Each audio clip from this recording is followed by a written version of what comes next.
ఈ దినాన 8th anniversary Christ temple జరుపుకుంటూ ఉంది.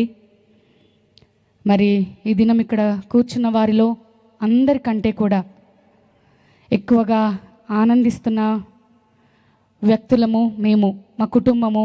ఎందుకంటే దేవుడు చేస్తున్న ఈ ప్రతి కార్యాన్ని బట్టి, ప్రభు చేస్తున్న ప్రతి కార్యాన్ని జ్ఞాపకం చేసుకుంటూ ఉంటే కన్నీళ్ళాగవు. ఎందుకంటే అర్హులము కాదు, యోగ్యులము కాదు, కానీ దేవుడు తన మహా ఉచితమైన కృప ద్వారా మాత్రమే ఈ ప్రాంతానికి నడిపించుకొని, నాకు ఇంకా గుర్తుంది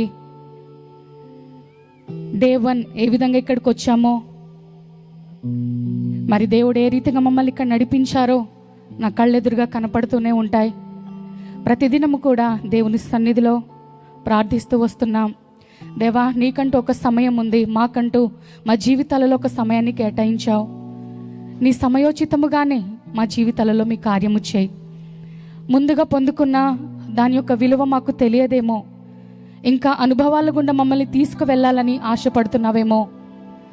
అయ్యా, నీ కృప చొప్పుననే నడిపించమని అనేక సందర్భాలలో మరి ప్రభువుని అడుగుతూ దేవుని కృపలోనే ముందు కొనసాగుతూ వస్తున్నాం. ఈ దినాన ఈ అద్భుతమైన ఘట్టమును, ఈ అద్భుతమైన గడియను దేవుడు క్రైస్ట్ టెంపుల్ అనుగ్రహించారు. హల్లెలూయా.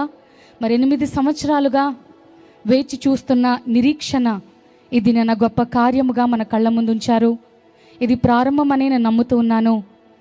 ఇంకా ముందు ముందు దేవుడు అద్భుతమైన కార్యాలు ఈ పరిచర్య తరపున తన దాసుని ద్వారా ఈ ప్రాంతంలో చేయబోతున్నారని ఎంతో విశ్వాసముతో ఈ మాటలు చెప్తూ ఉన్నాను. ప్రభుకి స్తోత్రాలు చెల్లిస్తూ ఉన్నాను. చెప్పాలంటే చాలా మాటలు ఉన్నాయి, కానీ సమయం సరిపోదు. నా ముందు అభిషక్తులు, దేవుని సేవకులు, మరి నా ముందు అందరున్నారు. మీ అందరికీ నా హృదయపూర్వకమైన వందనాలు తెలియజేస్తూ ఉన్నాను. మా ఆహ్వానాన్ని మన్నించి మరి ఎంతో ప్రేమతో ఈ ప్రాంతానికి చేరుకున్నారు. మా పట్ల, మా కుటుంబం పట్ల, మా పరిచర్యల పట్ల మీరు చూపిస్తున్న ప్రేమ అనురాగాలకై నా నిండు హృదయపూర్వకమైన కృతజ్ఞతలు తెలియజేస్తూ ఉన్నాను. మరి దేవుని కార్యాలు ఎంతో ఉన్నతంగా ఉంటాయి కదా. దేవుడు చేసే కార్యాలు చాలా అద్భుతమైనవి. నిజంగా ప్రతిదినము కూడా మా జీవితంలో ఒక సాక్ష్యమే. దేవుడు అట్టి రీతిగానే మమ్మల్ని ప్రాంతంలో నడిపిస్తూ ఉన్నారు. ఎన్నో ప్రతికూల పరిస్థితులు, ఎన్నో ఆటంకాలు, ఎన్నో మరి అవరోధాలు వస్తున్నప్పటికీ వాటిని జయించగలిగే శక్తి, సామర్థ్యము ప్రభువు ఇస్తున్నారు. మా బలం ఏంటంటే,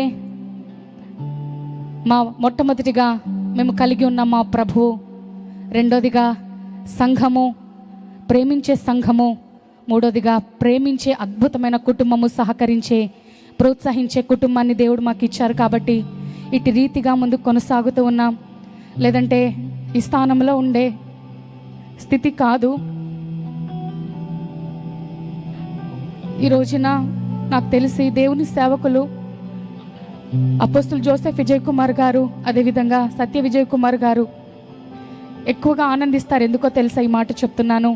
ప్రతి సంవత్సరం కూడా యానివర్సరీలో మాటలు చెప్పడానికి మైక్ ఇస్తే వారి హృదయంలో నుండి వచ్చే ఒకే ఒక మాట, మొట్టమొదటి మాట, ఇంకెంతకాలం అద్దె కాలంలో మీరు అద్దె స్థలాల్లో మీరు ప్రార్థన చేసుకుంటారు, మందిరం కట్టుకోరా? ఇంకెంతకాలం, ఇంకెన్ని యానివర్సరీస్ ఇలాగా అద్దెలోనే మీరు జరుపుతారు?